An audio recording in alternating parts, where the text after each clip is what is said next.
Spooky Tuesday.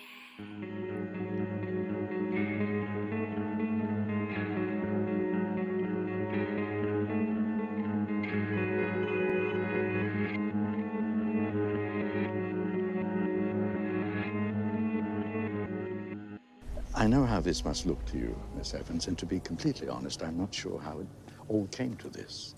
Little by little, then all at once, I suppose. What I'm trying to say is that whatever it might look like on the outside, our son is here. He's very much with us. Do you understand, Miss Evans? Yes. Good. Oh, good. That's very good. Hey guys, welcome back to Spooky Tuesday, a weekly podcast where we're breaking down all of our favorite slashers, thrillers, monster movies, and black comedies on the new scariest day of the week. My name is Sydney Thompson. I'm Monica Height. And I'm Chelsea Duff. And this week we are talking about a little known masterpiece of cinema. Masterpiece. Some of you might just refer to it as the greatest movie of all time, but it does have a real title, and that title is The Boy, a film that came out in 2016, which was a terrible year for everyone. This was the one bright spot in the shittest year of all time. Thank God we had the greatest movie of all time in the shittest year of all time. Otherwise, it would have been a total loss. I don't know. Y'all are forgetting Summer 16, baby. That was a vibe. All Okay. 16. Also, 2020 was pretty bad. I don't know if you recall. It happened recently. I can't remember. Didn't like it. I didn't love it. I will say I was browned out the whole year, so I can't recall. I will say I didn't see any movies that came out in 2020 that were quite on this level, but there is a Boy sequel that came out in 2019, and to me we can kind of just round up, and yeah, I choose not to comment on the Boy sequel because I heard that it has 2% on Rotten Tomatoes or something truly abysmal like that, and I don't see it as canon. I feel like this movie should have been a standalone, but of course I had not seen it, so I won't shit on my girl Katie Holmes totally quite yet, but I probably will after seeing it because that's what I've heard to expect. But okay. Sydney, please clue in our lovely listeners about what this fantastic film is about.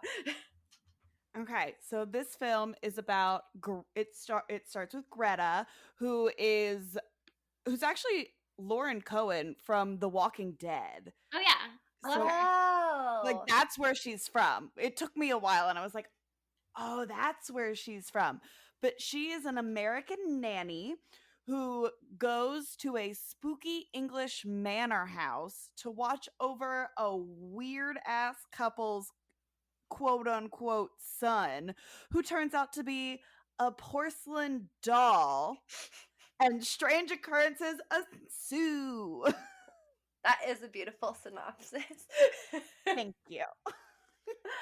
So, I mean, we watched this movie for the first time. When was it? Over the summer last year? I'm going to check my calendar, actually, because I would love to know when we had that experience. And contextualize it a little bit.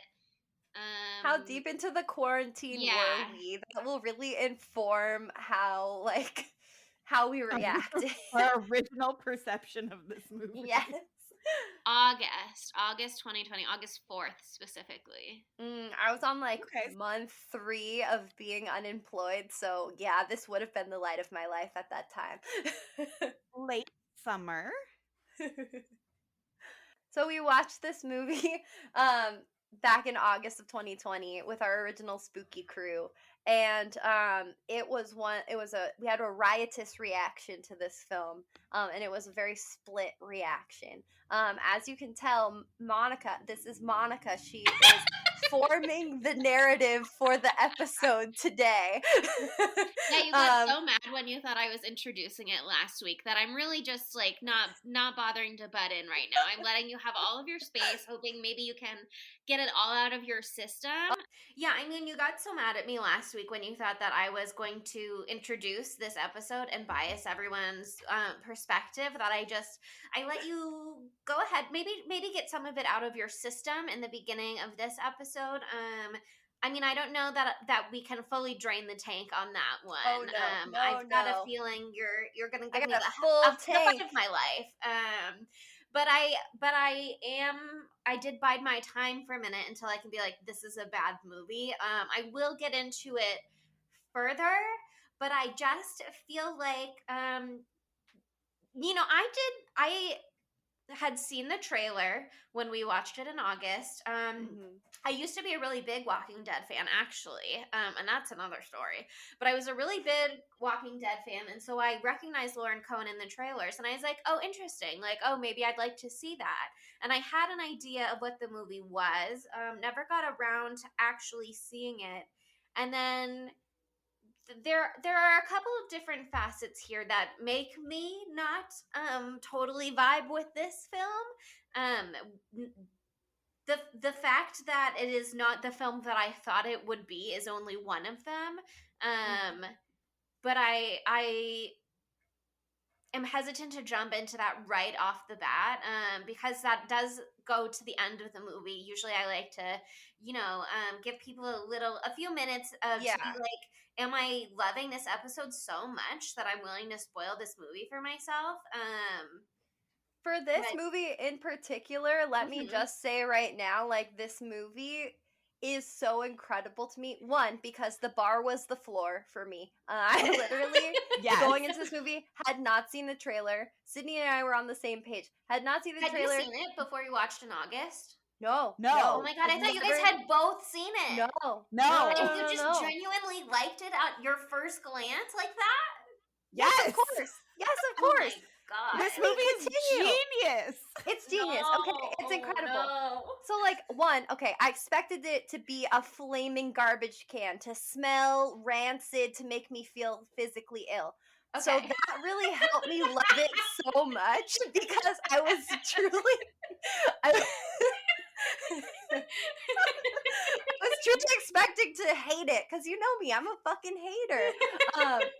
And so, like, if you have not listened yet, if you have not watched yet, set your bar at the floor. Set your bar maybe 6 feet under, so you can only be excited by it being even remotely okay. That's something that I do for many things, and it really helps me stay positive. Maybe you should have let me introduce this movie after all, instead of being like, it is called the greatest movie of all time. No, I'm qualifying it right now. Because you would have been, it's the worst movie of all time, and that would have given people the preparation they need to go in and enjoy it, apparently. Well, I'm doing that right now. I thought it was going to be a real movie, and I was disappointed. Okay, well, it was a real movie. Excuse you. Trixie, I need you to stop speaking for me because I'm talking about my first perception of the film. Okay? So, listener, if you have not watched this movie yet, like, please don't let me spoil it for you because the pure, raw joy that I felt watching the twist in this film, like, is something that I have not met again in my life. I have not reached that high again because I was expecting it to be garbage. The twist, it hit even harder. So this is a good time for you to pause and go watch the film. We'll give you a few seconds. We will always be chasing that high that is the twist of the boy. Seriously! Like, I knew it was coming. And I had a great time still. Yes, I okay. knew it was coming. That's what I was going to say. The second time watching the movie, I was like, oh, God, I'm probably not going to like it as much. It's going to be another Annabelle creation situation where I watch it again and I'm like, what the fuck was I thinking that this was good? And then I'll be ashamed. And I'll be ashamed on the pod again 2 weeks in a row. Or 3. Well, no, that was 2 weeks ago. Whatever. 2 times in Doll Month. But I had a really great time watching it the second time because knowing what the twist was, I was like, Easter egg, Easter egg, Easter egg. And I took a lot of detailed notes.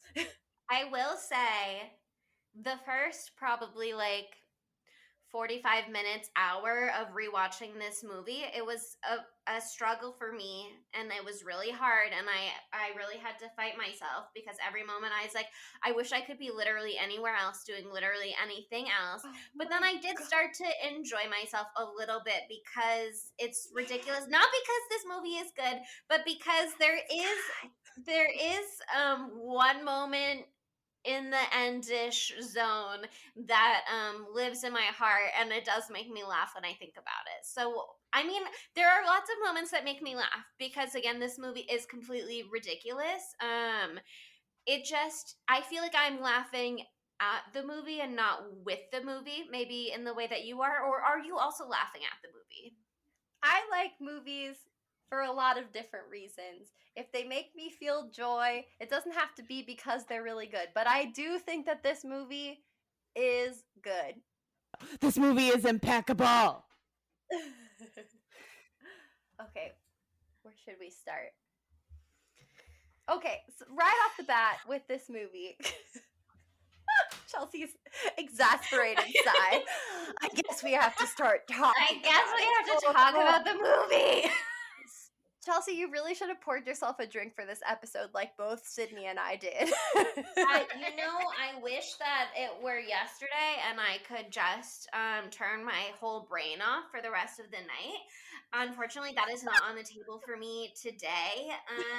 But, hit me in a couple of days when it's the weekend and I've gotten my second dose and I'm home at my parents' house and my mommy is making me spaghetti, and then, it'll be a different story, and I'll be so happy to start preparing memes about the boy to post on social or whatever. I don't know. We'll see.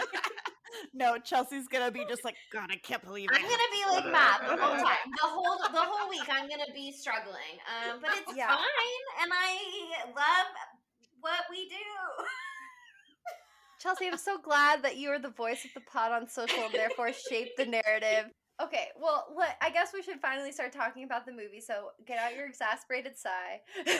Okay, but just one thing about the movie, actually, that I do plan to highlight on social and is coming to my brain now. Why is the fashion so bad?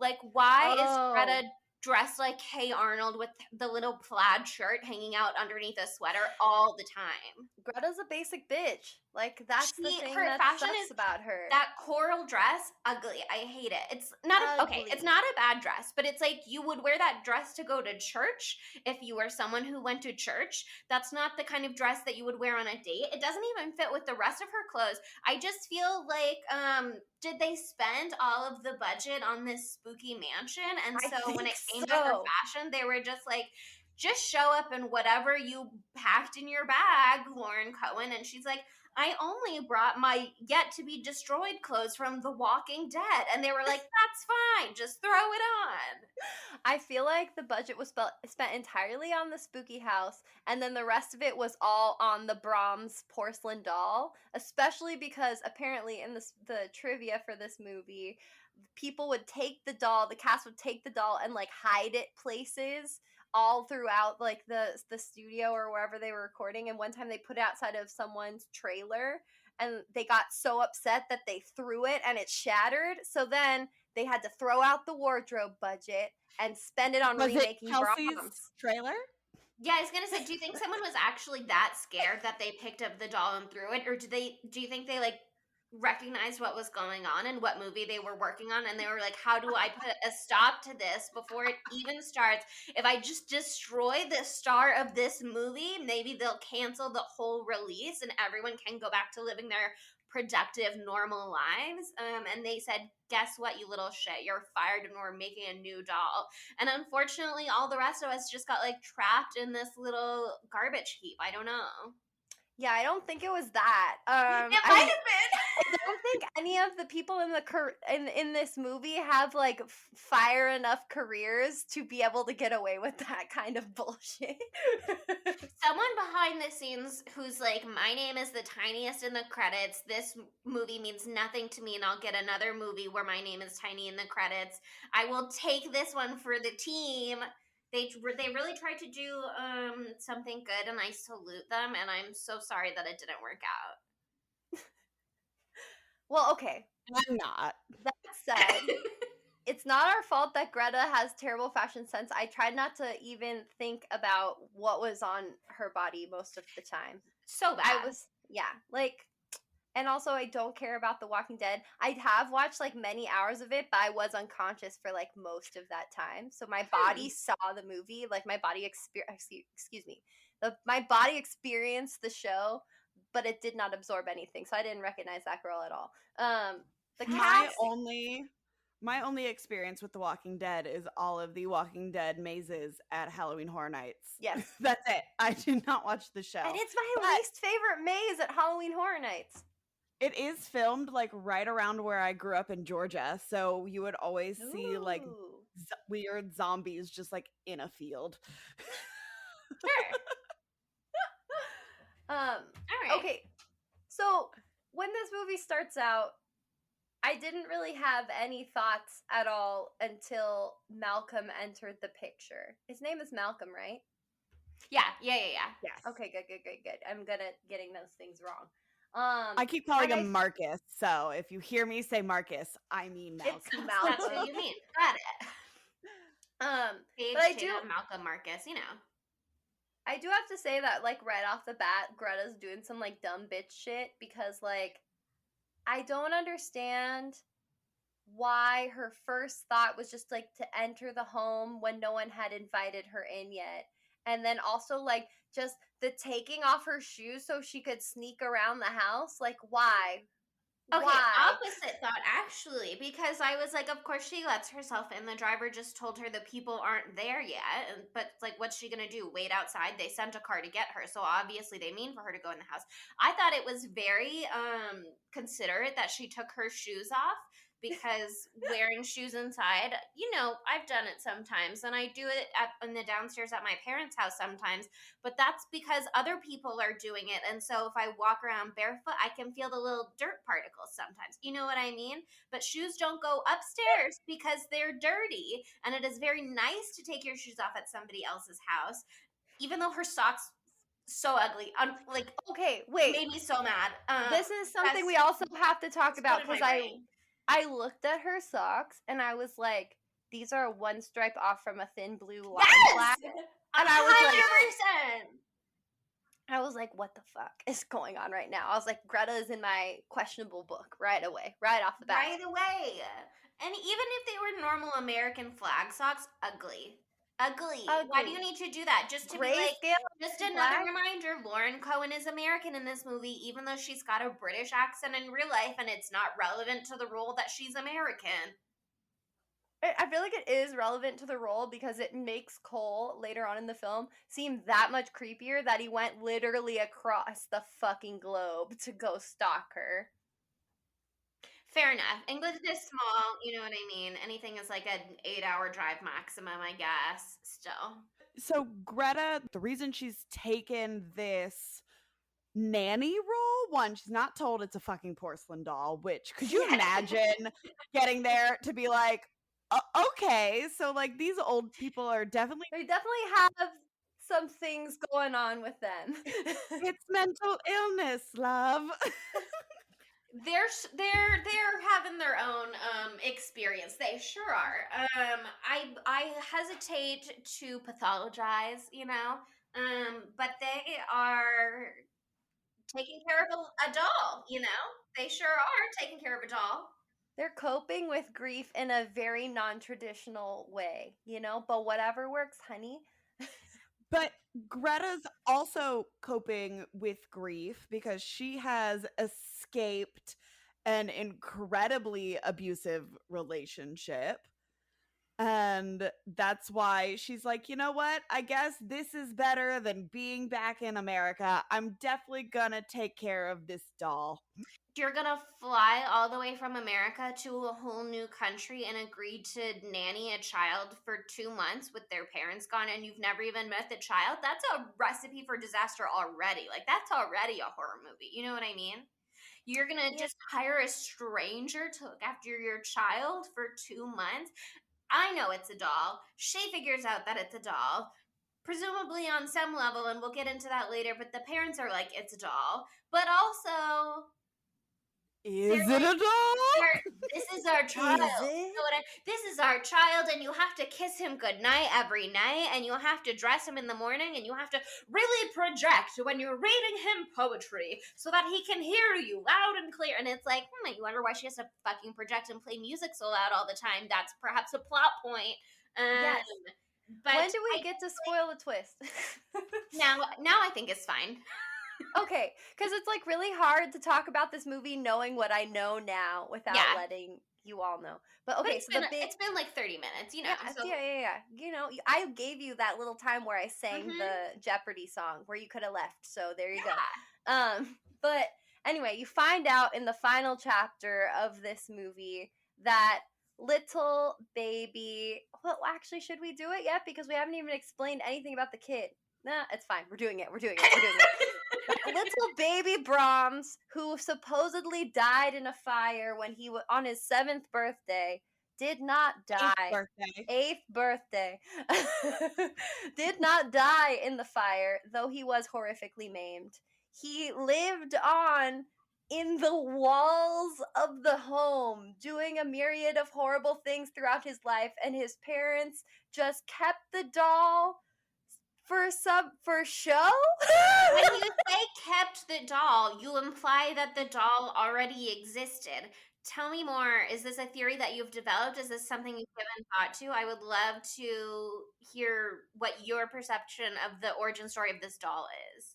I just I want to think about this because okay, your son is a murderer. This is the backstory. Brahms was a weird kid and his own father, while very, very drunk, described him as odd. Odd. Yeah. The only word he said, odd. Odd. And, you know... Well, he couldn't say anything more because Brahms was listening in the walls. Exactly. Brahms is like, you little bitch, don't you say shit about me. He's like getting mad and he's getting heated. Yeah. And so, I guess little Brahms was super jealous of his little friend, Emily, who they show Emily in a picture at one point. She's making the most heinous face I've ever seen. It's so miserable. funny. Yeah. She's like, and then she knows Brahms is weird, and she knows it's not fair that she's there forced to play with him. Yeah. And so Brahms apparently literally beats her head in the forest, and then when about to be confronted about this, I guess sets the home ablaze. And thusly, his parents pretend he's dead so he doesn't go to little British baby juvie. I guess that's the plan. Also, all of this would have been avoided if they just put him in juvie because he was 8. He would have gotten out in a decade. Yeah, maybe they could have, helped rehabilitated. I don't know what juvie does. I don't know if it would have been helpful. Probably not. But either way, this was an interesting choice for them to have made. But okay, I mean, I feel like unless he grew up with a small doll that looked exactly like him, which could be true because we just had Rebecca on last week and her father made an exact replica doll of her when she was 5 years old. So, maybe it's a very similar type of energy. Maybe the Heelshires also renewed their vows and they were like, Brahms looks so nice today in his little suit. What if we memorialized him as a porcelain doll? Ooh, yeah, okay. That... And also, I figured it out. Okay. They probably, realize that Brahms is alive, right? They find him. Maybe he hides in the wall to escape the fire. And then they're like, oh, fuck, what do I do about this? People are going to find out he's alive and they're going to take him away from us. How do we get people to not ask questions and to not come around? Let's do something utterly bizarre that will ostracize us from the community. Let us make a doll of our son and pretend it is alive, and that'll kind of seal the deal. And I think it seems like it works because no one comes to that goddamn house except for the guy who drives the car and Malcolm. That is a I was very about to call interesting him thought, Marcus. and one I'm willing to some degree get on board with. But frankly, that is the most interesting part of the movie for me. Like, this movie, in my opinion, just one woman's opinion, has no internal logic and doesn't make any sense. Um, but that's what I'm super interested in, is like, how did this doll come to be? Did Brahms himself make the doll? Did he make it when he was 8, 9 years old? Has he been updating the doll over the years? You know what I mean? Like, how did he get his parents to behave in such a way around the doll?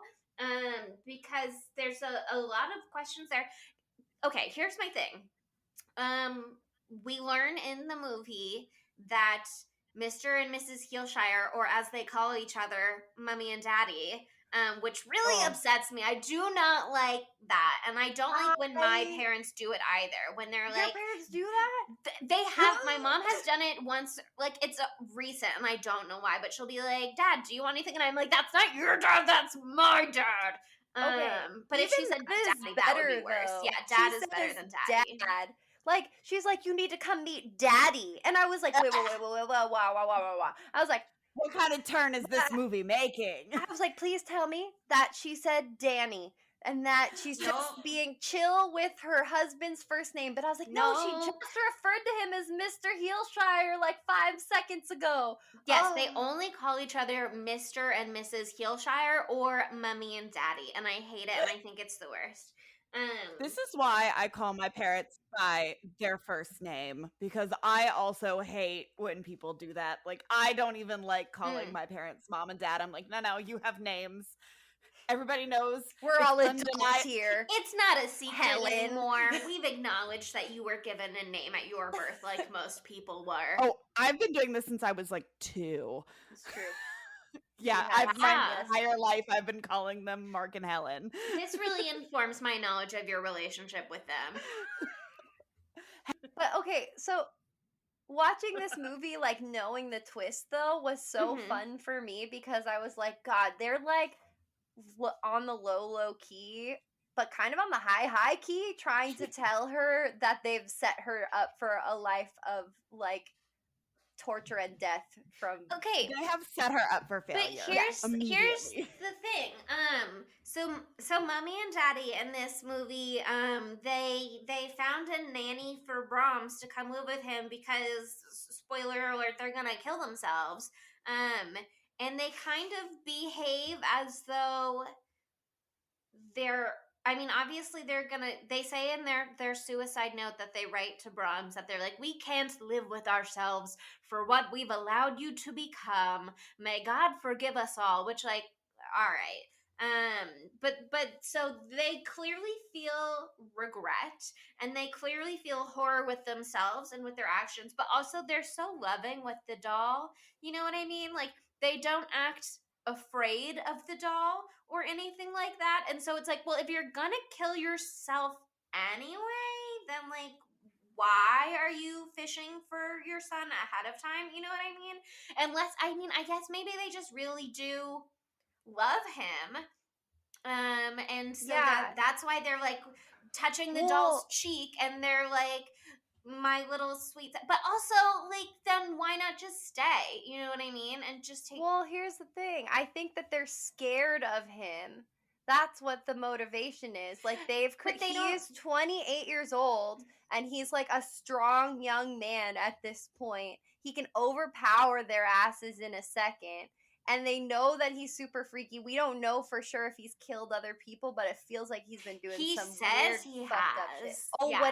When does he say that? There's a line when at the very, very end, when Greta is escaping, and he's talking about Malcolm, and Big Boy Brahms says some other things, and then, if you leave, I'll kill him. I'll kill him just like the others. Oh, yep, I remember. So there are others other than poor little Emily Cribbs, R.I.P. Emily Cribbs, who's the 8-year-old that he brained back in the day.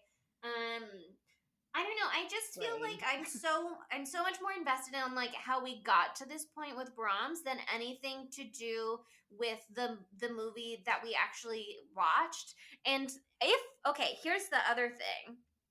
So, Chelsea, Are you saying that you are into Brahms' creation? Actually, here's the thing: I would be Jesse, down write for the Brahms' movie. creation. I will Yeah. 100% be down for Brahms' creation. But also, Is if this this what movie was Brahms like, the Boy 2 is about? no, it's not. I read the Wikipedia summary. This is why I won't be Okay, watching it. here's the thing: Brahms the Boy 2 is like, seems, I haven't watched it, so don't know for sure. Seems kind of like it's more of what people thought the boy would be, but also it takes place after this movie, and it doesn't like negate any of the lore in this movie other than the doll is not smashed. It's freshly made. Well, not freshly made. He finds it like buried in the woods. So I guess who knows time period, and who knows if there are a bunch of other porcelain dolls buried out in the woods. An Maybe, army of like I demonic said, Brahms. yeah, maybe like I said, Brahms made that first doll at age 9, and he's been perfecting his porcelain doll craft over these years, and every now and then he just replaces the doll. I mean, who knows? There's so much room for lore here. But the thing about this movie that Sydney touched on a little bit is like Mr. and Mrs. Heelshire are dealing with the trauma of not actually losing their son, but discovering that their son is a monster. The murderer. And then Greta comes in, and she's dealing with the trauma of escaping an abusive relationship, but part of that abusive relationship is that she got pregnant and then lost the baby due to her ex-boyfriend's abuse. And so she's also kind of like, okay, do you guys, I know that you do, but for the sake of this podcast episode, I'm going to ask the question. Do you guys know what reborn dolls are? Oh, yes. Yes. Yeah, okay, good. Oh, yes.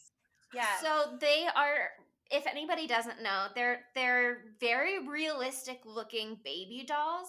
And it seems to me, from what I can grasp, that a lot of people get them. Some people just are like, I would like a very realistic baby doll. Some people are also dealing with having lost a child, and it's like a baby doll to take care of.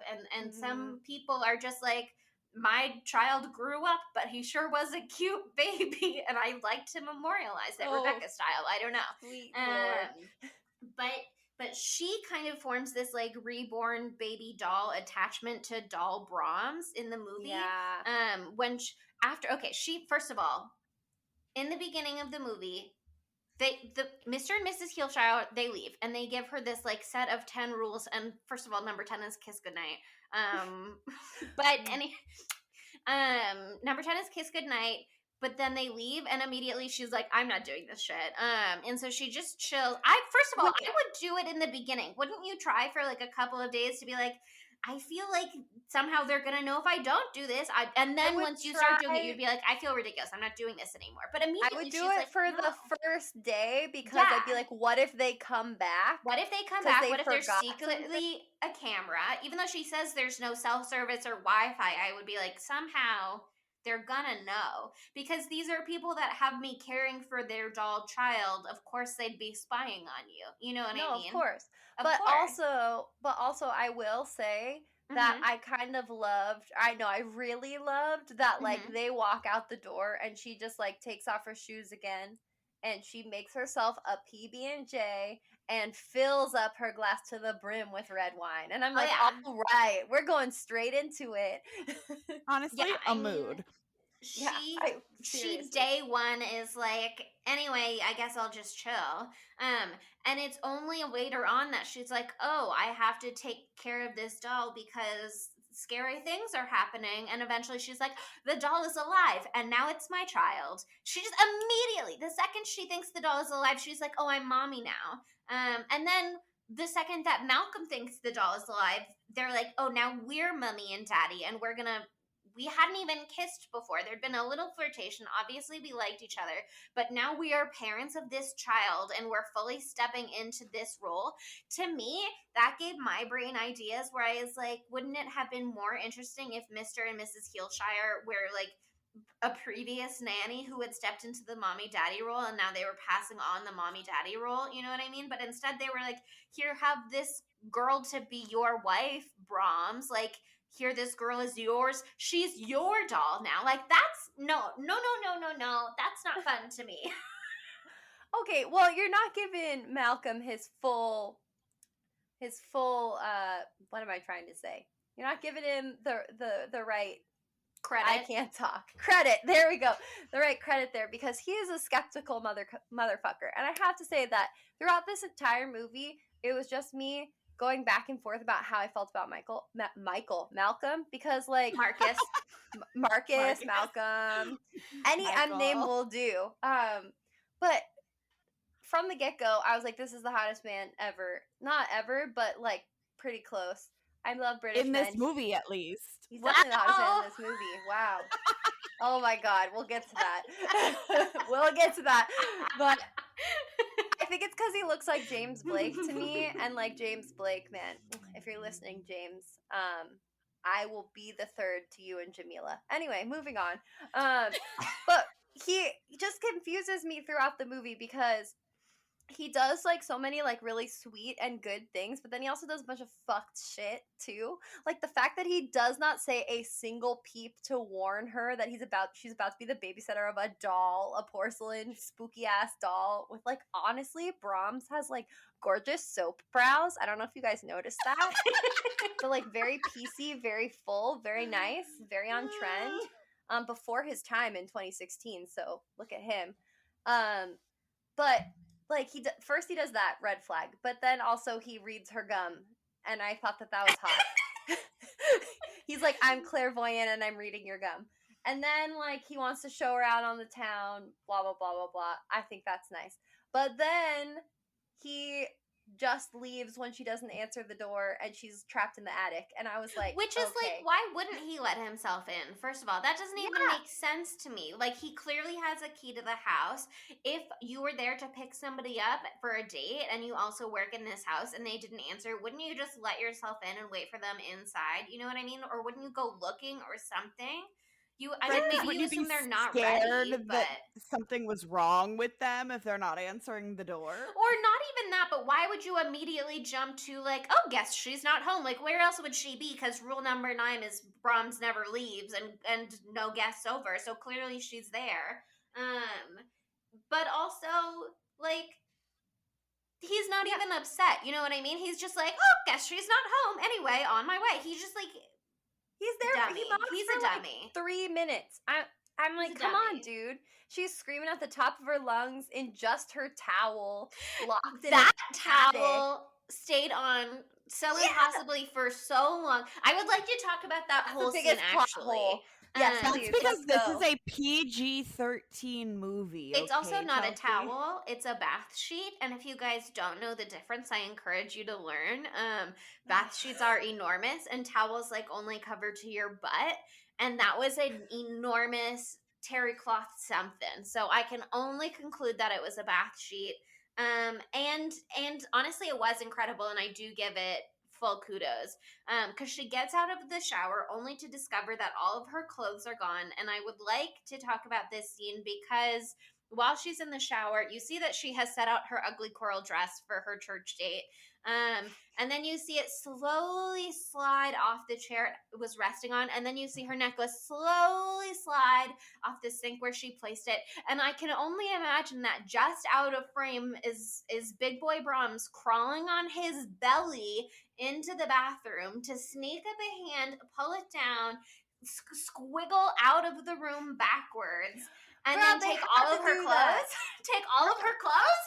They had to do that for the movie, though, because at that point, you don't know if Brahms the doll is a possessed doll or if there's some other business all of these movies trying to be like, is the doll possessed? No. Give me a possessed doll. Give me a possessed doll. That's exactly you had Chucky. Okay, but like... It's not enough, Sydney. Modern possessed doll would be great, but then I thought this thought. I was like, I want a possessed doll. Why is it never the doll? Why is it always something sad, like in Magic, where you're very upset at the end, or something unhinged like this, but doesn't have that same charm as a possessed doll? But then I thought about like a CGI mouth of the doll like moving and it being like, hello, Greta. And I was like, that would be so bad. And this movie would be the worst movie I've ever seen in my entire life instead of the best movie I've ever seen in my entire life. So it would have to be very tastefully done. I just feel like it's possible and someone could do it and Hollywood is choosing not to. And We need to I find mean, the I right guess writer-director duo. Annabelle, like, is not quite a possessed doll. She's just a conduit, as we've much discussed.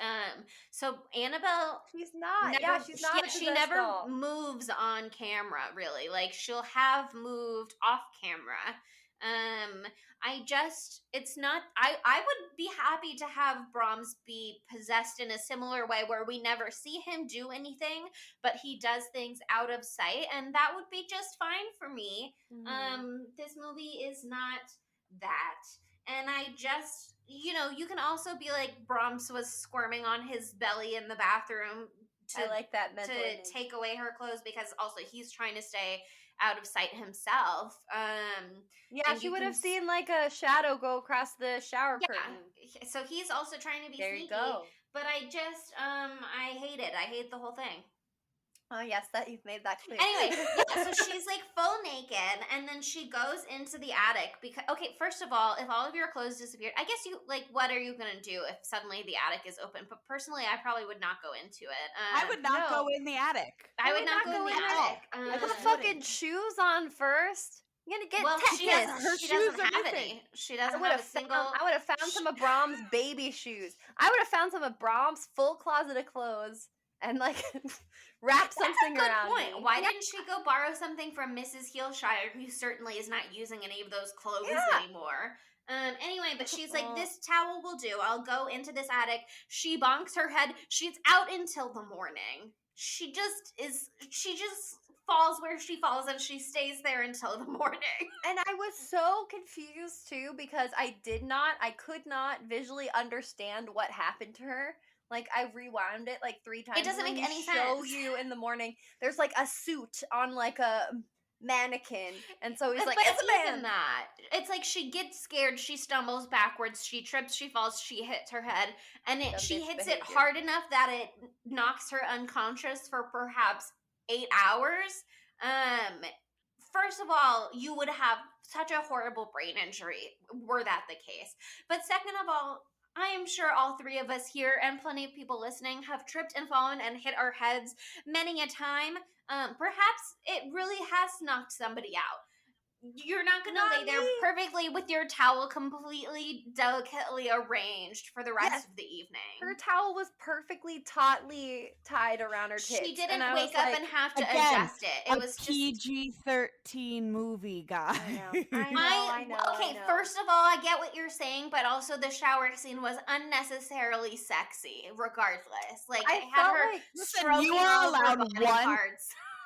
You are allowed like one sexy scene in a PG-13 movie, and so instead of they picked shower instead of towel. And then the rest of this movie, they were like, it has to be 100% sexless. We'll just put her in a flannel and a hoodie.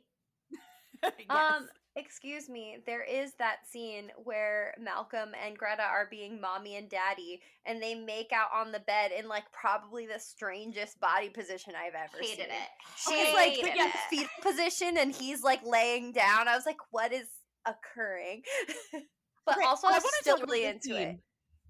I want to talk about this scene because this scene did not fully make sense in my mind. So she's had a mental break. She's like lost in the sauce at this point. Yes. Malcolm is like, I'm concerned about you. And she's like, no, he moves. Like, you just have to do it. And of course, the first time, she tries to show Malcolm, Brahms doesn't move. And so she tells Brahms, like, you have to move. Otherwise, I'm going to have to leave. Like, come on, like, you have to do this. And so the doll moves, and then right after the doll moves, they're like, we're gonna fuck. Immediately. Magic is inspiring, okay? They're like, wow, anything is possible, like us fucking right now. But they're like, there's a haunted doll in the house? Like, do we want this doll to watch us fuck? Literally, my notes are like, the way Greta's including Malcolm and herself in Brahms' prayers, okay, I guess they're the new mommy and daddy. I guess my mother, and then they flirt, and she's like, "I like your shirt," and he's like, "My mother bought me this shirt," and she goes, "She has good taste," and I was like, "Why is this the dialogue that we have to suffer through?" And then they make out on the bed. They don't waste any time because now they're mommy and daddy, and it's appropriate. It's PG-13, so now that they are parents with a child, they're allowed to hook up. Yes. Yeah. And then Brahms immediately puts a stop. Which is weird because they just accepted that this is the ghost of a child who is embodying this doll. So they're like, we're mommy and daddy, we have a child in the house. We're going to leave him unattended while we make out in the other room. Like, please pay attention to your son. He has needs. It's just another, like, whiplash scenario with Malcolm here because, like, right after all of her clothes get stolen, rewind for a second, she's like, yo, all my clothes got stolen last night. That's why I missed our date. And he's like, he, like, gaslights her and doesn't believe her or whatever. And I was like, believe her, come on. And then, like, he just does such strange things. Like, when he finally sees what happens, that makes him horny. That's great. He sees that Brahms is alive. Now he's horny. That's wonderful. And then I also really loved when she was like, I had a miscarriage. And he was like, and I will give you a kiss. I was like, oh, great. Yeah, that sets the tone really, like, nicely. I don't know. I thought that was a really strange move. But then he also is so supportive at some points. But then also he gaslights her again. Like, for example, when Mr. Butthole Face Cole shows up and Malcolm walks in and sees them and he talks to her and he's like, you can't let him stay here. And I'm like, bitch, this isn't on her. This Okay, just showed up across the globe. But also, she's like, this is fine. I've got a plan. Her plan is just to tuck Brahms into bed at night, the doll Brahms, and then be like, psst, you can take care of this, right, Brahms? Like, what does she think is going to happen? Because then she wakes up and there are dead rats in her ex-boyfriend's backpack and it says, get out. And he's like, who did this? And it's like, okay, first of all, if that's that, I feel like is less than what I thought Brahms was gonna do. You know what I mean? Like, Cole was getting off light from Brahms, who we already know murdered Emily Cribbs, and who Greta already. Well, okay, I guess there's a little wiggle room, because Brahms is her son, and technically the lines in the film are that I wrote it down here. Let me find the whole quote. About poor little Emily Cribbs. Hold on, just let me go on a second. Okay, so this is what Malcolm says. He says, I should have told you this before, but I didn't want to scare you off. A little girl from town used to come out here once a week to play with Brahms, Emily Cribbs, and on his birthday, she comes out and never makes it home. They finally found her body in the woods. Her skull had been crushed. The police called the Heelshires to let them know that Brahms would need to be questioned. By the time they arrived, the place was already up in flames. The Heelshires made it out, but Brahms was burned alive up there. And Greta says, did they ever find her killer? And Malcolm says, no, they never did. All I'm saying is if you're right, if this thing is some kind of spirit or ghost or, okay, I don't even know. I'm not even sure that it is the good kind. And so it's like, I guess they're kind of implying that, like, somebody else murdered Emily Cribbs and the ghost of Brahms would be vengeful because he also got murdered when he died in the fire because he knew too much. No, that's not what they're saying.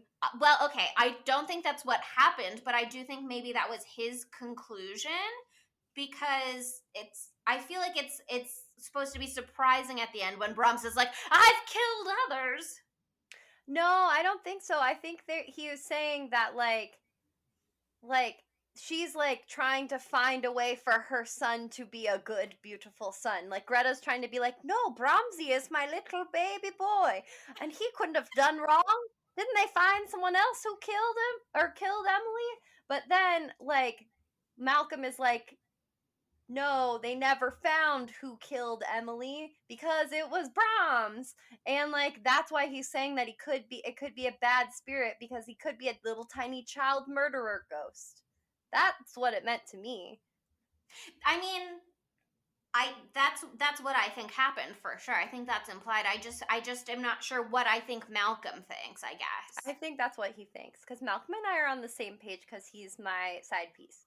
But he also immediately is like, sure, I will be this evil ghost doll's father. So clearly he's not doing so hot either. He's got a lot going on.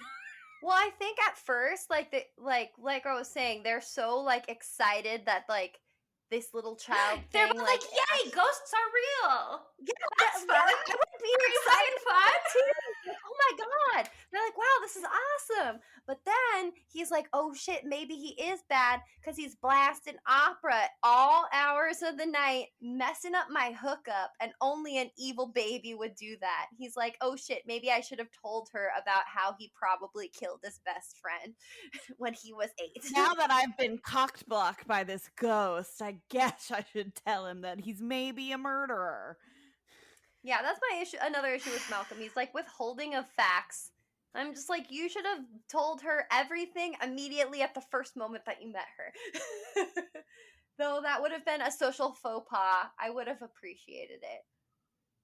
I just like the way that Greta so immediately accepts that this doll is real and alive the second that it makes her a sandwich. You know what I mean? She's just like on board as long as she gets snacks on command, I guess. Which, you know, that's a compelling argument. If I was like, is this doll spooky? I don't know. And then it was like, but I made you food. I would be like, all right, points for the doll. You know what I mean? Like, I've got a personal chef now. That's a good point. But and then she's like showing it to Malcolm, and she's like, I could do this scientifically, but basically I'm just going to prove to you that this doll moves.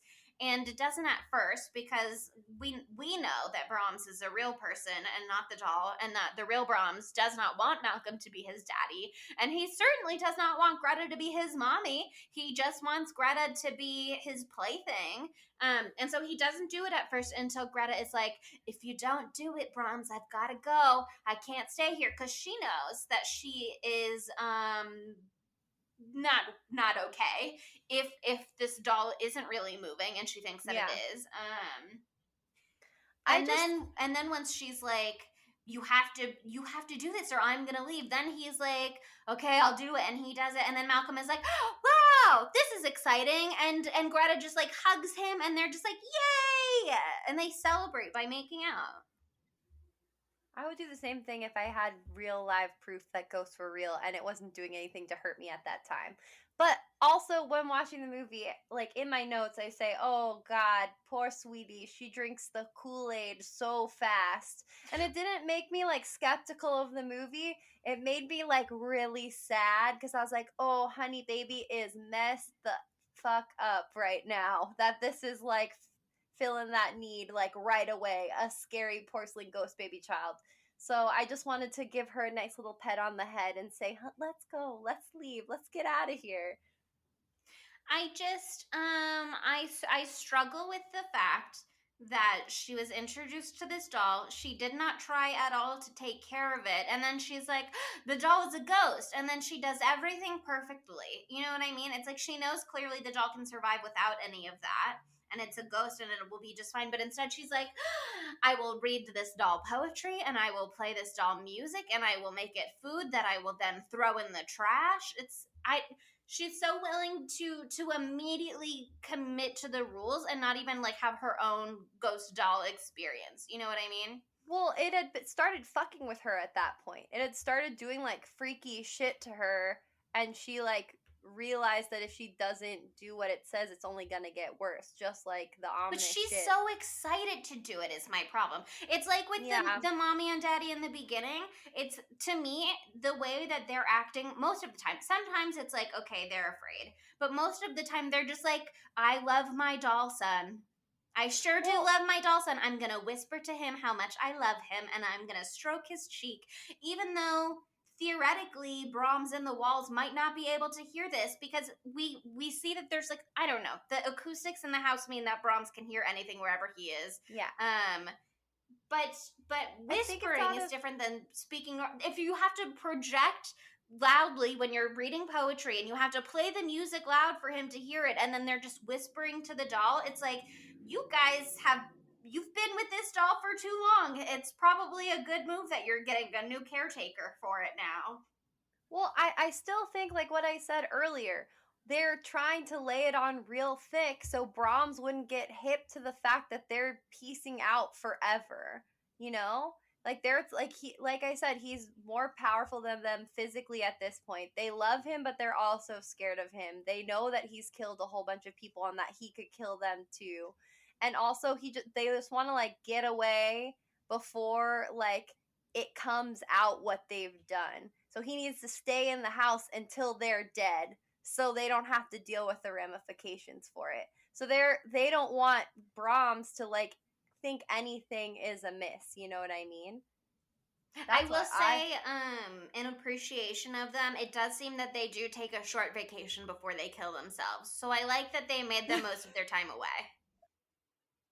They weren't immediately like, I need to get out of here and this is my one escape and I'm not going to take any risks, because if they were afraid of him coming after them, they sure were like, well, but at least we'll take a week or two to really enjoy this. You know what I mean? Yeah. And we don't know what they did, but I hope it was something great.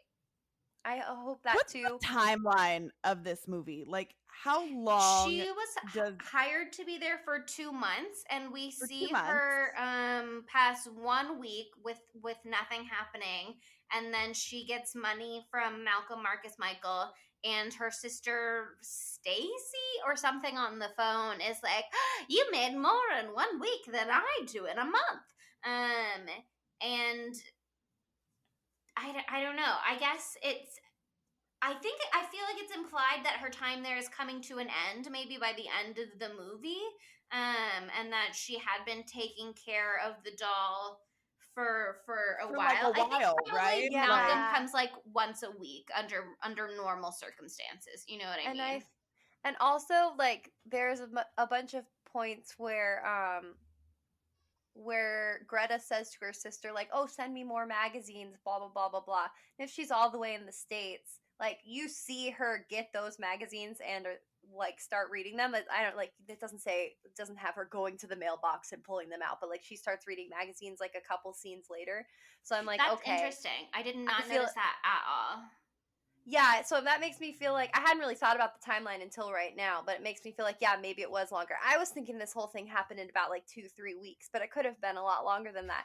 Well, I thought that they said they'd only be means... gone for 2 weeks, so I just misheard them at the beginning of the movie. Yeah, they said they'd be gone for 2 months, and I think if the movie had done a better job portraying the timeline, I would have a lot fewer issues with Greta's behavior. You know what I mean? Because if you've been in a house isolated for weeks with nothing to do and no one else to talk to, and then you're like, really a haunted doll for company. Like, I can see why you would be like, yay, at least I'm not totally alone. I've got this ghost here.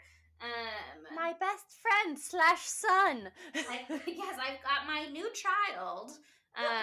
Don't talk to me or my son ever again.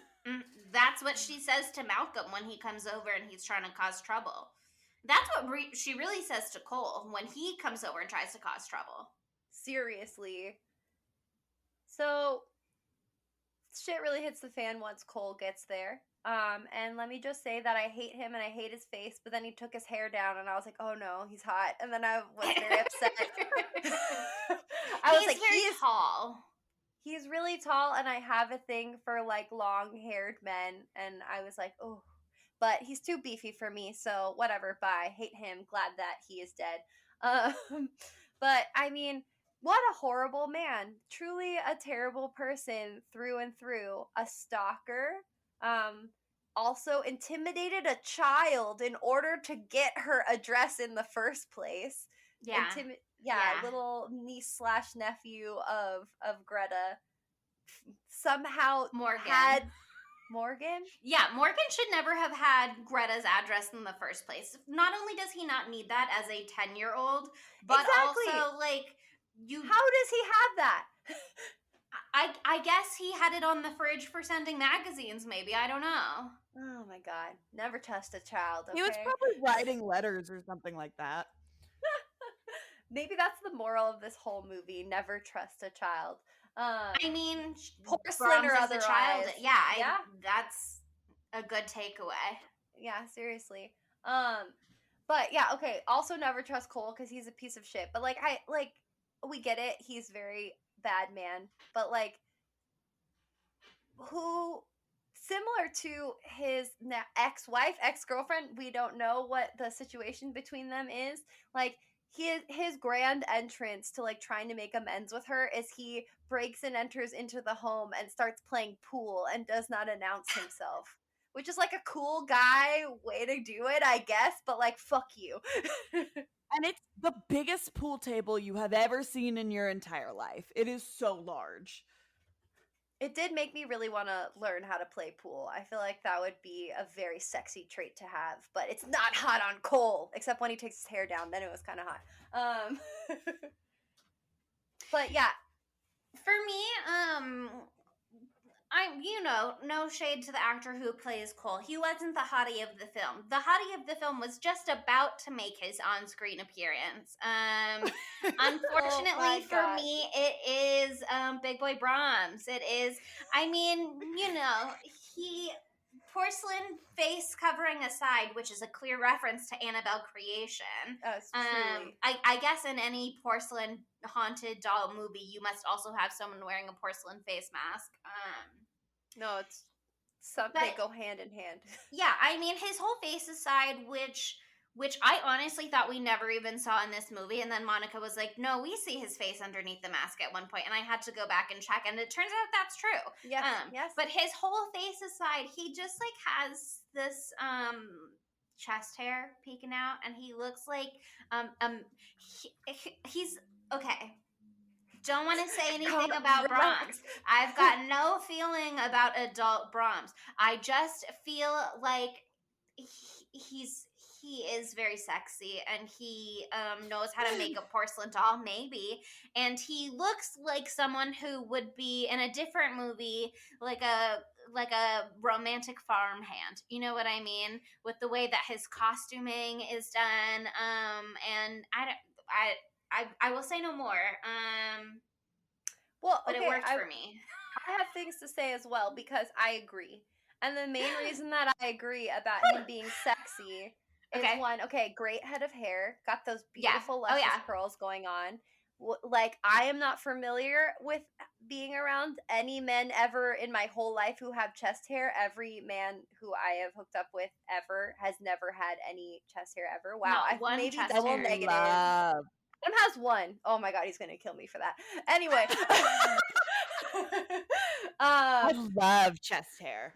I would love to. I mean, I see it on some of my hairy male friends, and I'm excited for them. But I love that. I love that it was curly. I love that his hair, top hair.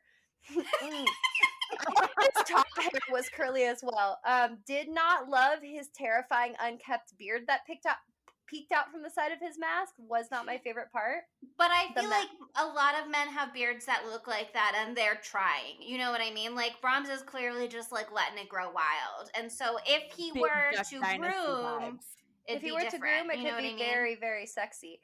Also, I will say, I'm into the mask. The soap brows, once again, really working for me. He has beautiful eyes. Like, the shape is very nice. And the number one reason that I think that he's hot is because I looked at him. My mind was like, is that Ezra Miller wearing his own face as a mask? And I am wildly attracted to Ezra Miller. And that's just how I felt. I felt like that in August. I felt like that this morning when I watched that part of the movie again. I don't know what Ezra Miller's chest hair is like. I don't get Ezra Miller vibes. I've looked at the guy James Russell on IMDb, and his face is also beautiful. I'm Googling him right now. He's a cutie. And I think he did a good job in this role, which is not something that I can say about everybody else. No, Cole was like a not good actor in this. Are you gonna tag him? When we don't like a movie, I tend not to tag anybody on social for the most part, because I don't want to be like, so does Sydney, so you're not the only one here. things to consider. Now I'm All just right. picturing. That I will take be it back. Cole's a great actor. He was really bad. There was this one scene where I thought he did a bad job, and then when he was being killed, I thought he did great. So Sure. there you go. I feel like everyone kind of did a bad job in this movie. How dare you speak that way about Rupert Evans, my husband? Is that Malcolm Marcus Michael? Cool. Yeah, it's Malcolm. I mean, the thing is that I know that Lauren Cohen is a good actress, or at least she's good in The Walking Dead. She's doing something very specific, and she's putting on such a strong Southern accent that maybe it's distracting. But I do feel like she's good in that role. I couldn't tell if the acting was bad here and everyone was miscast, or if the writing was just not it. Sometimes it's hard to tell where things are, because you could put a great actor in a movie and not give them the material to work with, and so it's just like not on the level, you know what I mean? And I know that you guys think that every performance here is Oscar worthy or whatever. Never but- said that. But the movie deserves an Oscar as a whole. I wouldn't nominate any of them on their own, except maybe Child Brahms, the voice. I don't know. I'm just looking at them. Okay, do you think that James Russell, who plays Big Boy Brahms, is the one being like, Greta, pick up the phone? Oh my Greta, That's I something love about you. this movie that I loved so much because I forgot about it. That I forgot that he does the baby voice, and so like that's why it's so believable that he's a ghost baby like throughout the film, because you hear like little like like little baby giggles and like the pitter patter of little feet, and like at the end. My favorite scene in this whole movie is, and I don't have the quote written down, and I should, but it's when Okay, wait, I have a quote for you. oh, can I send it to me and I'll read it? Okay. The baby voice. Sydney is so upset. That's the quote. Oh. That's not even the one that I was talking about, but that's a good one too. Okay, I'm everybody. Tell everyone what it is. Okay, well, I'm talking about a different scene than you. I'm talking about the part where he's just done the big bonker to Malcolm. He bonked him on the head with the metal thing, reenacting his slaying of Emily, which they make very heavy-handedly clear because there's like flashbacks to Emily dying.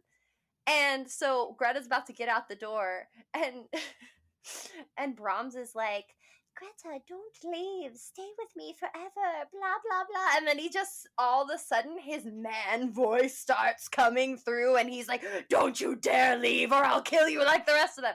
I thought that was incredible acting.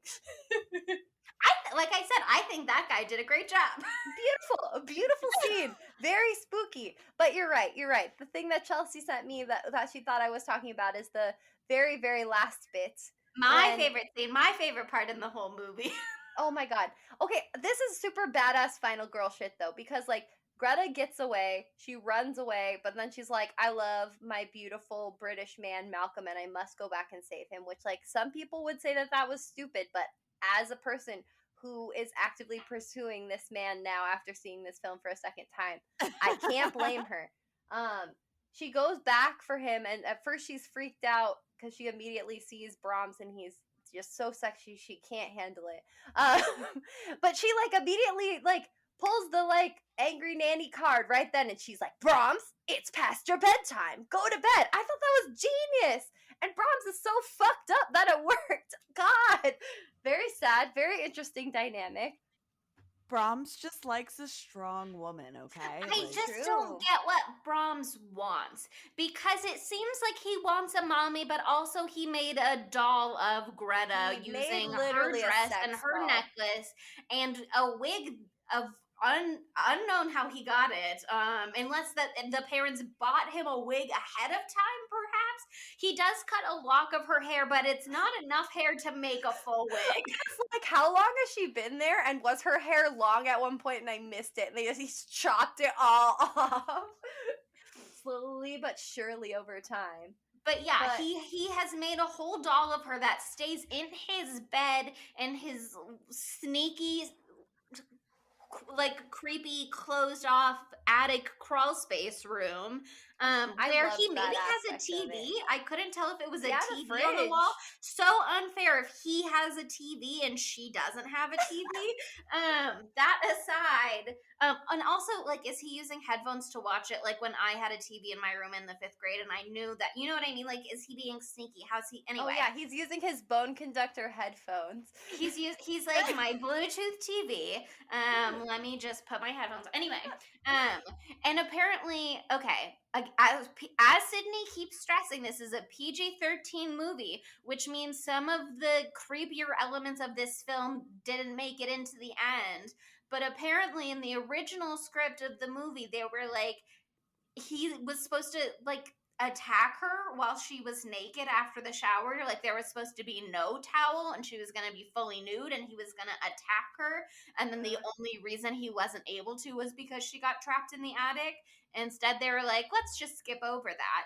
But it was Thank supposed to be God. a much more horrifying in a different way kind of film, which now leaves it very unclear what Brahms's intentions with her are when they're like, she's yours to the parents don't say in their letter that she's gonna take care of you forever. They say you get to take care of her forever.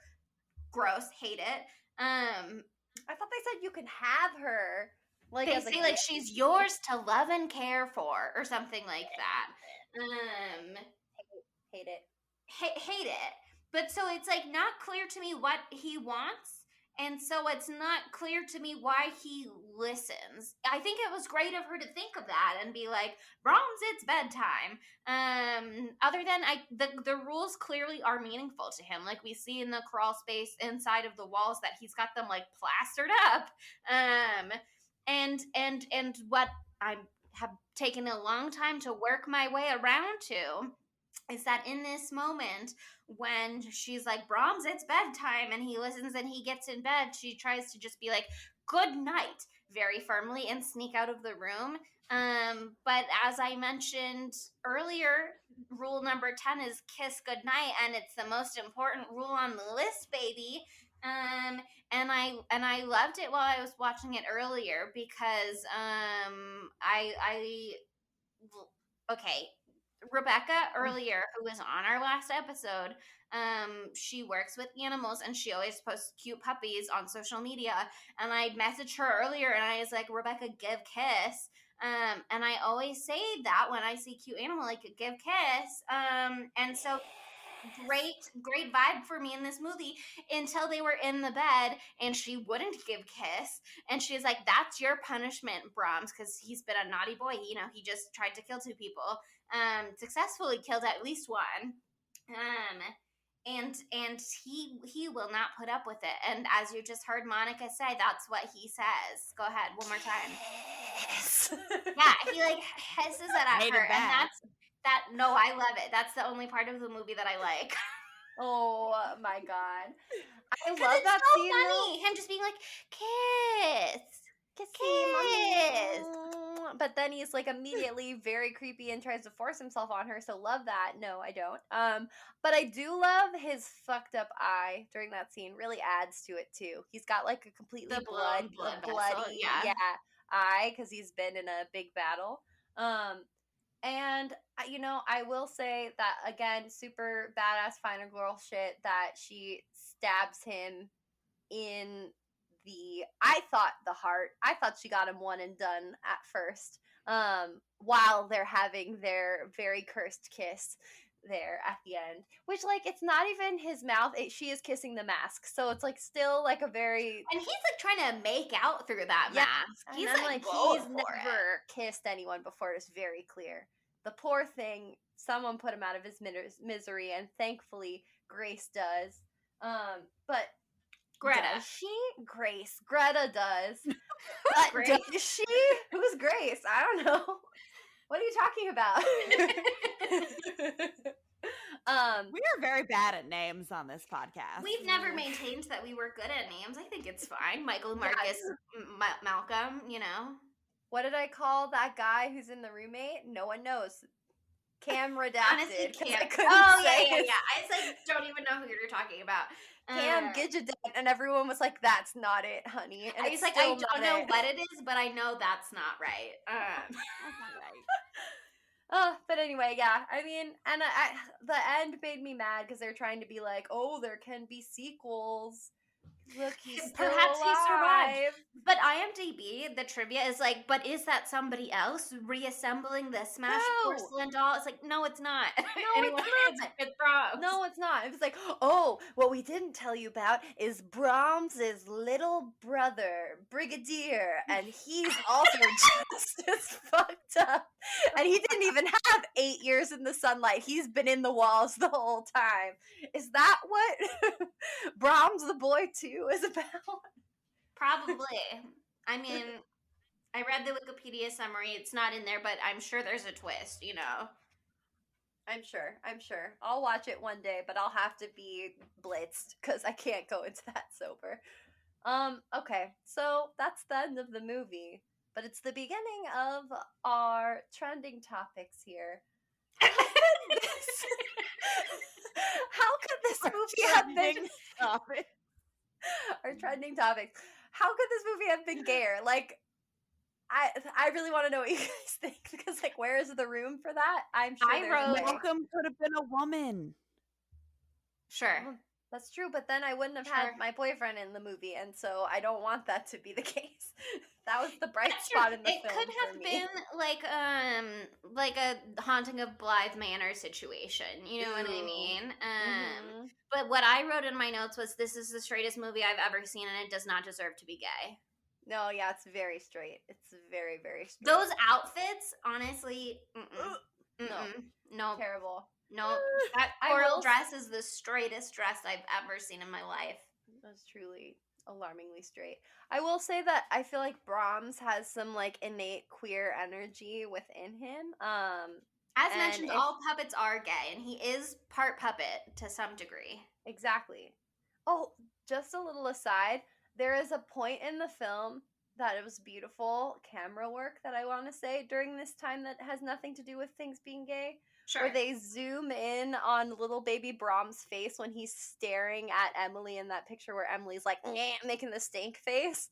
And then it like slowly turns to the side and then morphs into just like a shot of Brahms from the side as the porcelain doll. Mm-hmm. And it was beautiful. I was like, cinema, Oscar. Give it the Oscar for cinematography.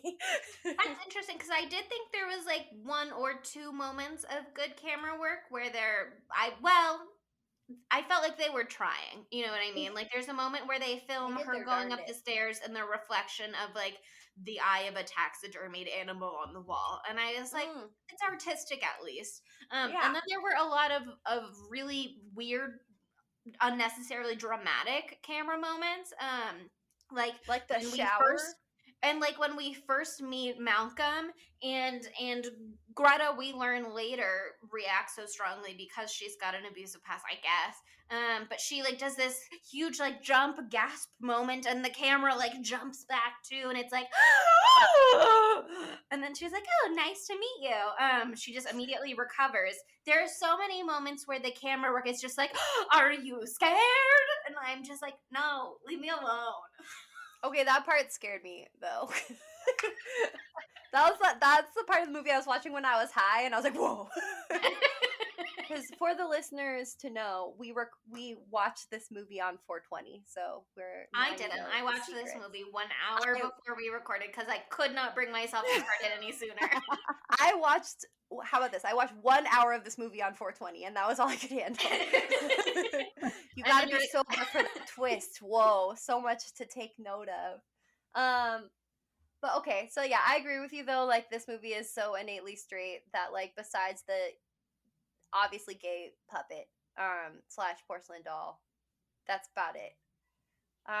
But Matthew Lillard was a woman though. I feel like perhaps I would have liked it better if Malcolm was a woman. Who knows? Yeah, I mean, I always would like a little representation in there. But again, I love my Malcolm so much, and so, alas, I cannot co-sign that.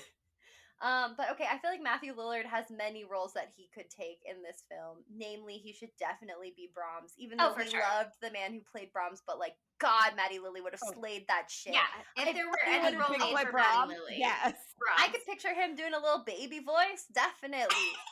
oh, Kiss. he Like, would have killed no. the He kiss would have line. killed the He kiss would have line. delivered. Not mean, that James God. Russell didn't. Again, great job to James Russell. Nobody could play the role better except perhaps Maddie Lily. No, yeah, I totally agree with you. And like, no, I can't recast him as Malcolm because again, I love Malcolm so much. But like, But I mean, also, in he's just another not world, he's not Malcolm vibes to me, no, really. You it's know? not an unhinged enough role for him. He wouldn't have been able to really show his chops. And that would have been a waste. He doesn't have time for that kind of shit. He's just Brahms. It's who he is. He is Brahms through and through, in his heart, in his soul.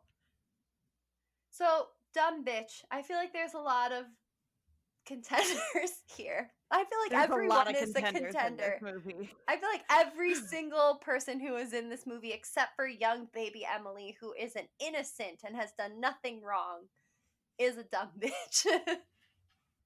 Yeah, I mean, I guess I don't have any particularly strong feelings of anybody over the others, because throw any of them in there and I'm happy to support that nomination. But there was on all of them. yeah, there was that one moment after Malcolm told the horrendous story about poor little Emily Cribbs getting brained in the woods, and then immediately Greta was like, "No, not me though," and to me that line was just very like, rip to Emily Cribbs, but I'm different. You know what I mean? And that's dumb bitch energy.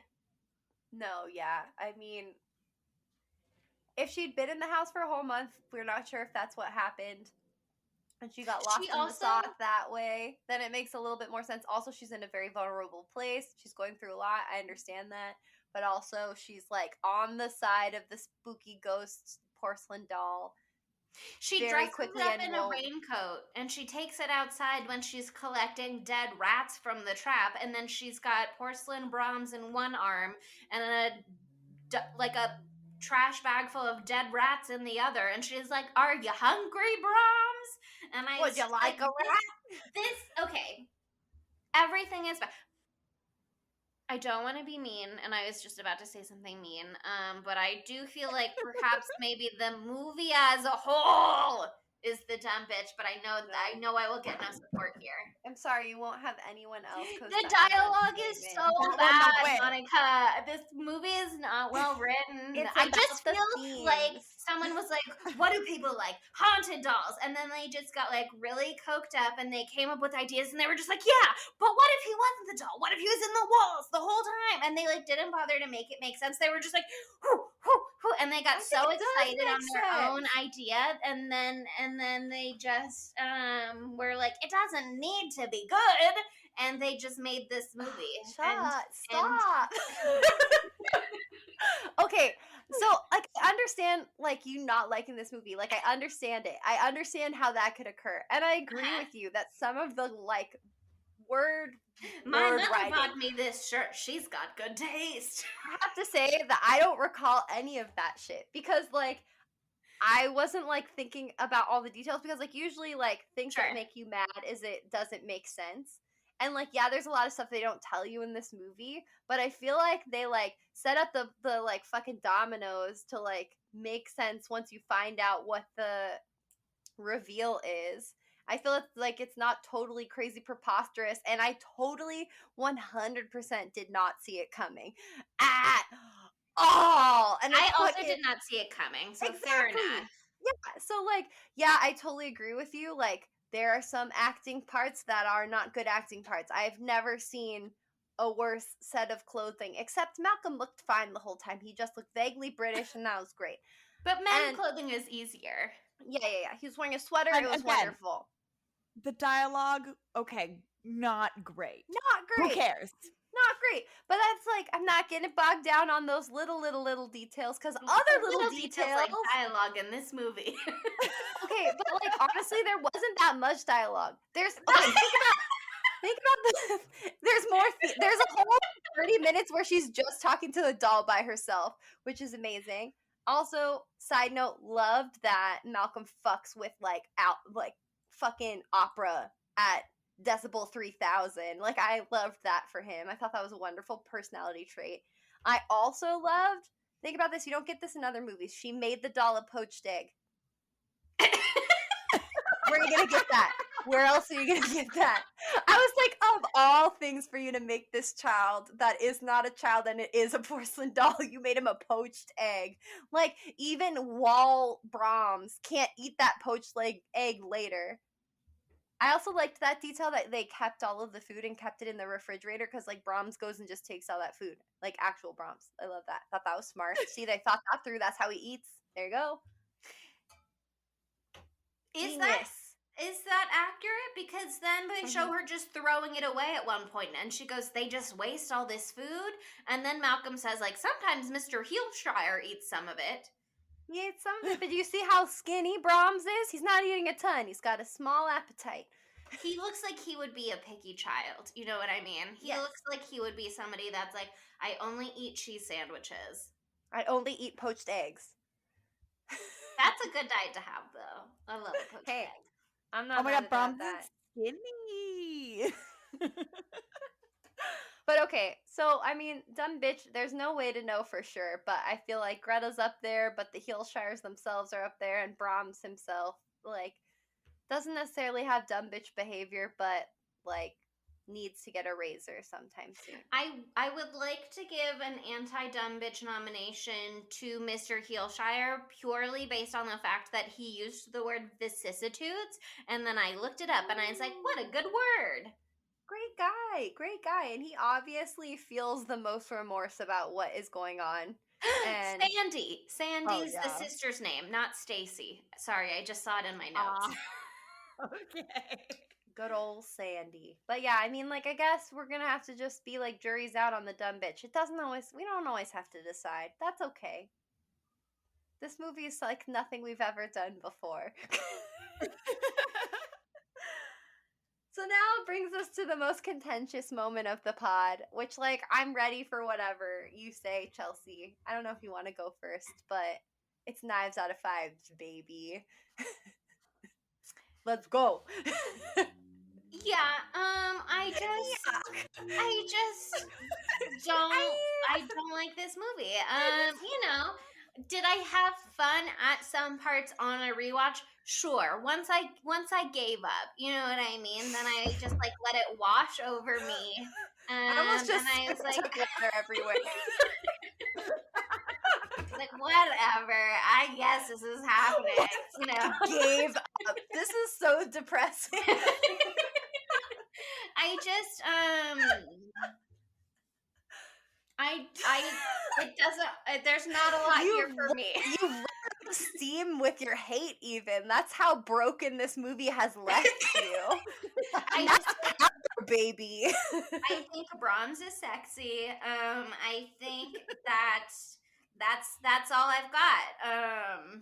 And for Brahms, I will give this. Yeah, for that one thing, I will give this movie one knife. I don't know.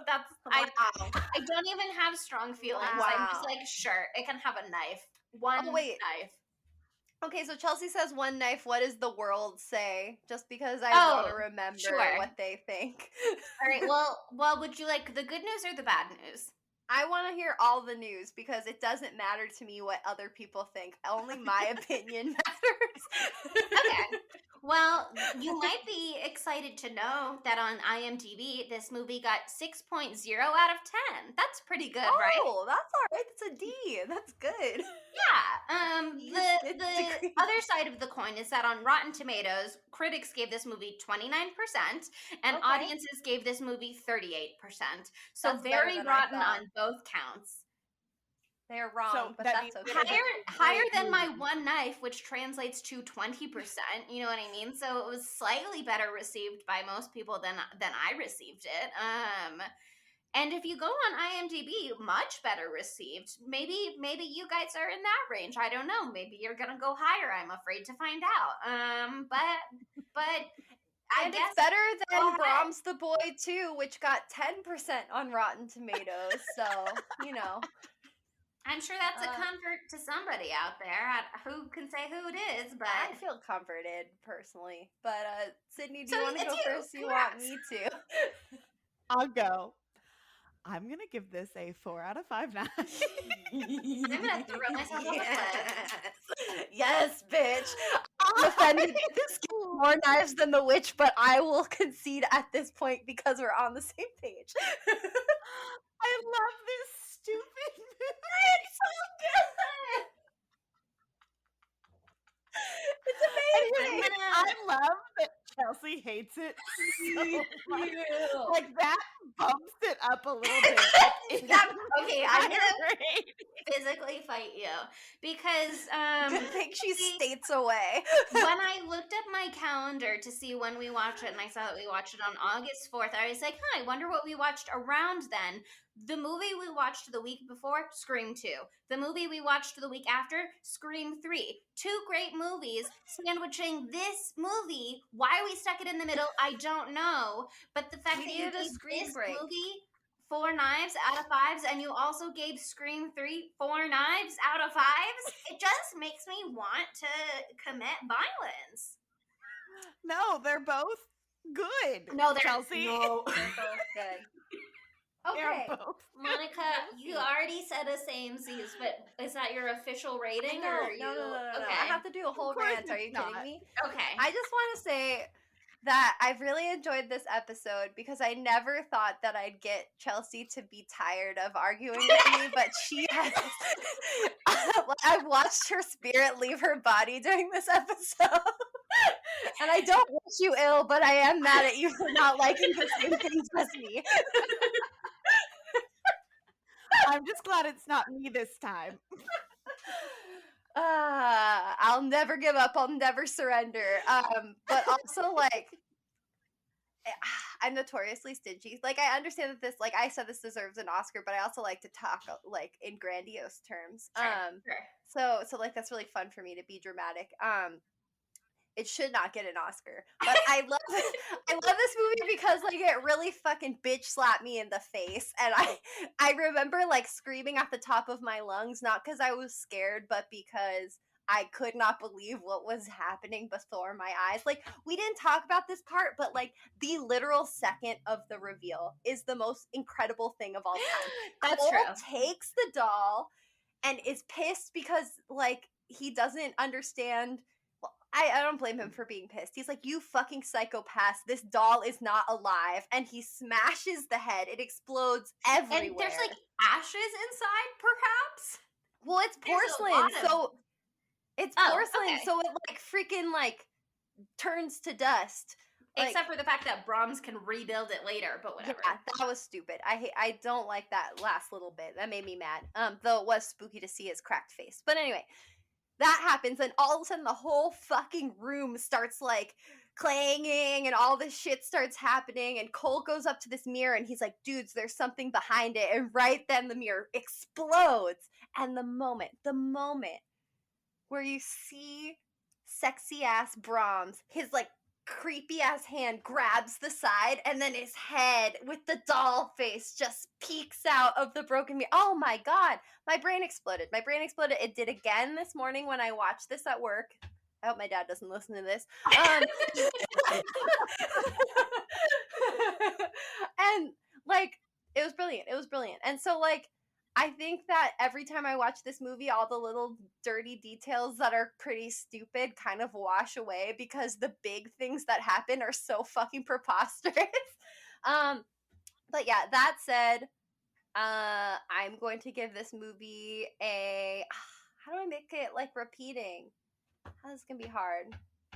3.99999999999, but it kind of does round up to 4 this time. Usually I don't, but it kind of does. In spirit, it rounds up to 4. That's a really good rating for me, okay? That's the same rating you gave Magic last week. And that was an actually good movie. I like this so much more than Magic. I like this so much more than Magic. Yeah. Like this, Magic made me feel terrible. I would love to watch Magic again and know what it was going to be, but I thought I was going to have fun, and I just was so upset that like I gave it a higher rating than I felt about it actually, because I was like, okay, everyone is great at acting, and Anthony Hopkins, good for you. But like I felt like a big trash can at the end of that one, like I said last episode. This movie made Monica feel alive. I felt things I never thought I'd feel again. Like, and I won't feel that feeling of when he sticks his fucking doll face through the broken mirror. I won't get that high again. If that happens, it's gonna get a 5 out of 5 knives for me. So, someone try to reach that goal. That said, we'll stop torturing Chelsea and we'll end our discussions of The Boy 2016.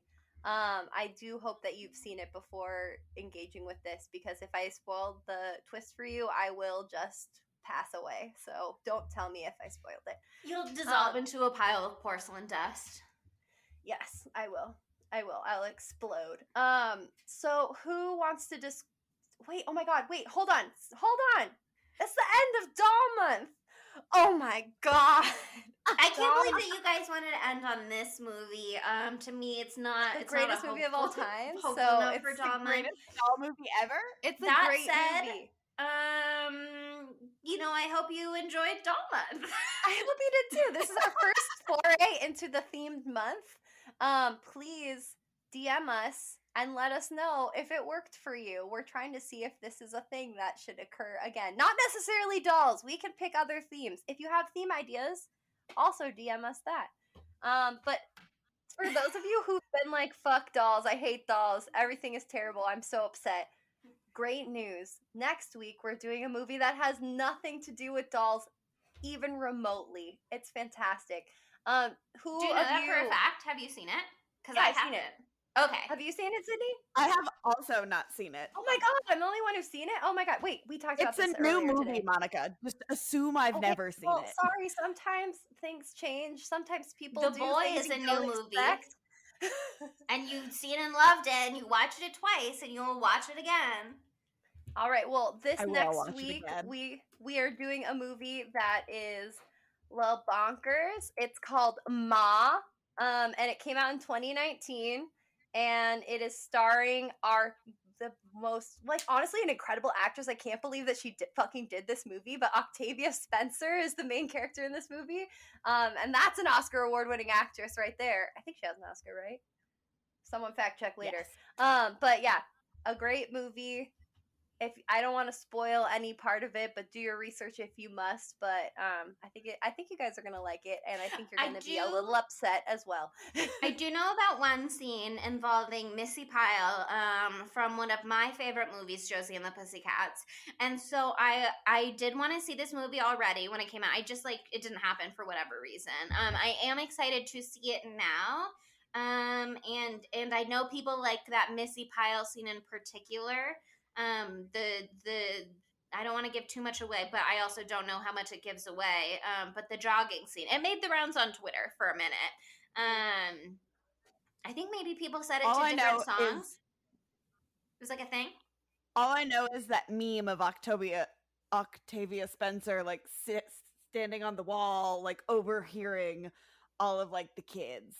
Oh, I don't even know what you're talking about. Wow. Okay, this movie had some secret reach, I guess. It all fractured into different parts of the internet, and we're living in our different realms.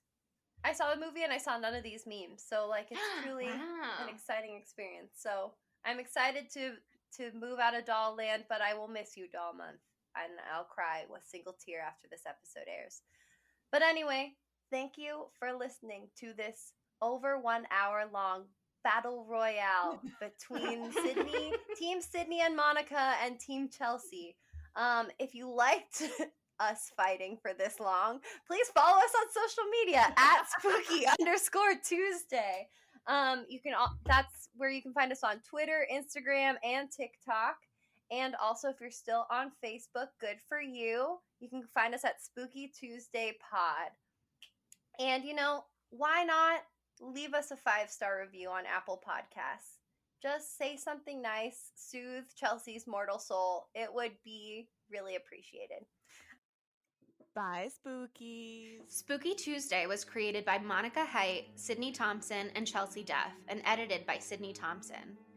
Our gorgeously spooky tunes are all thanks to Tamra Simons, who you can follow on Instagram at Captain Tamra, and our podcast art is by Mary Murphy, who you can find on Instagram at the_moon_omg.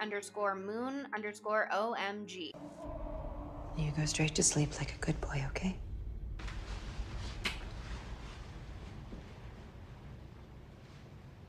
You wouldn't hurt me, would you, Brahms?